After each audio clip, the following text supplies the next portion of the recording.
आता एक मोठी बातमी पाहूयात। भूषण गवई हे आज देशाचे 52वे सरन्यायाधीश म्हणून शपथ घेणार आहेत। विद्यमान सरन्यायाधीश संजीव खन्ना यांनी त्यांच्या नावाची शिफारस केलेली आहे। संजीव खन्ना यांच्यानंतर न्यायमूर्ती गवई हे सर्वाधिक वरिष्ठ न्यायमूर्ती आहेत। सरन्यायाधीश संजीव खन्ना यांच्या निवृत्तीनंतर 14 मे रोजी भूषण गवई यांना राष्ट्रपती द्रौपदी मुर्मू पद आणि गोपनीयतेची शपथ देतील। तर भूषण रामकृष्ण गवई हे 23 नोव्हेंबर 2025 रोजी निवृत्त होईपर्यंत सरन्यायाधीश या पदावर कार्यरत असतील।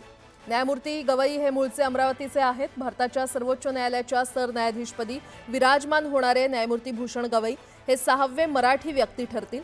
तसंच या पदावर विराजमान होणारे ते 3रे नागपूरकर ठरतील। त्यांनी ऑगस्ट 1992 ते जुलै 1993 या काळामध्ये मुंबई उच्च न्यायालयाचा नागपूर खंडपीठात असिस्टंट गव्हर्नमेंट लीडर आणि ॲडिशनल पब्लिक प्रॉसिक्युटर या पदावर काम केलं। न्यायमूर्ती भूषण गवई यांचा जन्म 24 नोव्हेंबर 1960 ला अमरावतीमध्ये झाला।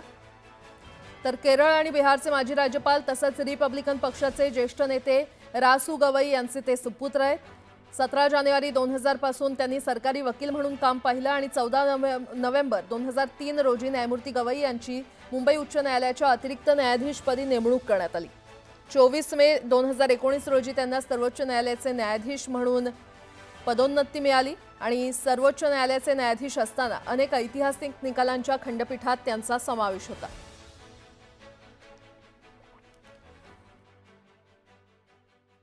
माझे वडील श्री दादासाहेब गवई यांनी डॉक्टर बाबासाहेब आंबेडकरांच्या समाजसेवेचं हे कार्य पुढे नेलेलं आहे।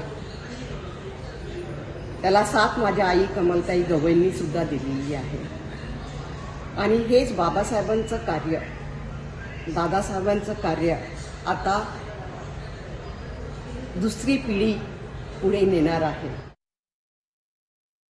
जेव्हा तो वकील होता तेव्हा त्याला जेव्हा ऑफर आली होती न्यायाधीशाची, तेव्हा दोघं आपल्याकडमध्ये चर्चा झाली की वकिली करावी की जज हे ऑफर स्वीकारायची।